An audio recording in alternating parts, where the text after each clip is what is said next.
أنا دلوقتي في منطقة سكوتسديل في مدينة فينيكس في ولاية أريزونا، ورايح المول عشان أتغدى. فأنا ماشي في الشارع بصيت لقيت طيارة واقفة في الشارع اهي.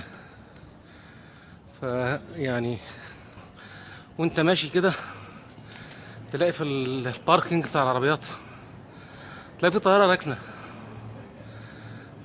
يعني ده حاجة يعني أولا مش مفهومة، ثانيا مش معقولة.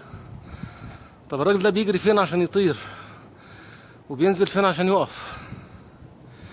حاجة غريبة جدا. بلف يمين لقيت في دكانة هناك اهي بتصلح طيارات، يعني زي ما كان عندنا ميكانيكي كده بنودي العربية بتتصلح او كاوتش او يغير لها زيت او مش عارف ايه.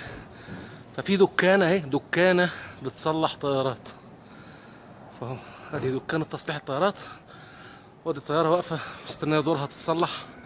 احنا هنا في الشارع جنب المول التجاري. حاجة رائعة.